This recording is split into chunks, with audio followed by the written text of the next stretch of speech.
In business, particularly, I want you to just touch on how important communication really is. There's a lot of people in tech who maybe have a good idea, they've coded up something, but that's a fraction of the real battle. Most of that is communicating. Also, people who are maybe looking for their potential spouse, how much of that is based on tonality? How much is based on the ability to communicate? Has there been any other pivotal moments in your life where the ability to speak well and in a disciplined way has been useful?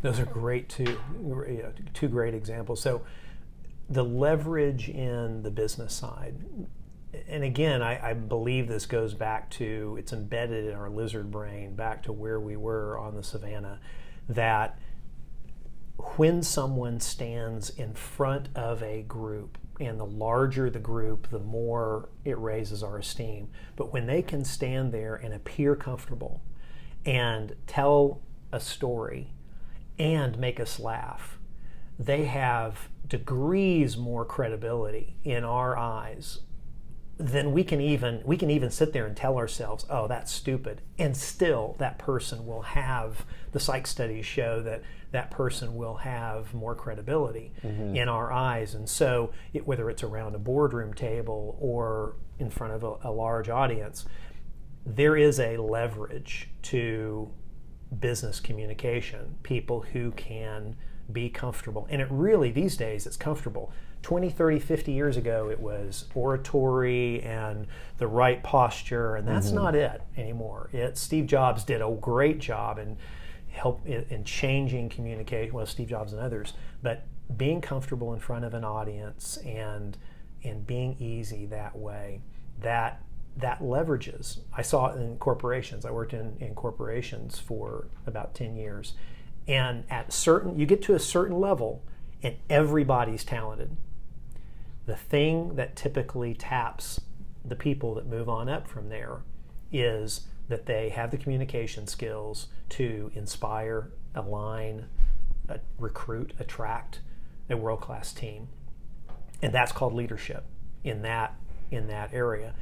Those are skills that can be learned. They have to be practiced a lot over time. But people neglect them at their own career peril, because there come a point, if people keep excelling, that everybody's smart, everybody's got grit. So who can inspire the team? The other piece, just personally, you're right. The ability, evolutionarily, if you're approaching someone with a romantic interest, those cues that are firing off is, we hear the phrase, I could smell desperation on her, right? All right. The individual who comes in so incredibly comfortable and has emblazoned on her head, I am great with myself and I don't need a date, then becomes immediately more attractive to us. Or the guy who is approaching and coming in and says, I don't need you to say, if the unspoken is, I don't need you to say yes, I'm just interested in you, becomes incredibly more attractive right away. So being able to, that allows us to listen better, ask then appropriate questions, deeper questions that draw someone out. All kinds of good things happen whenever we are comfortable in potentially risky conversation and communication. Yeah, and one of the things that's been mind-blowing for me as I've made the foray into communication and influence and studying other leaders is just how the most subtle psychological things, whether it's posture, tonality, even hand gestures, how giant of an impact they have. I mean, there's countless studies, as I'm sure you know, but one of them, the interesting one and a classic, is if I hand somebody on the street a cup of coffee, if it's cold and they hold it for 30 seconds versus if it's hot, it's going to impact the response on a survey 30 minutes later, and or something to that effect. Right. And that's just the temperature of a cup of coffee. Imagine what it is in the impression that you make on people. So studying psychology, I think, goes hand in hand with communication and speaking, obviously.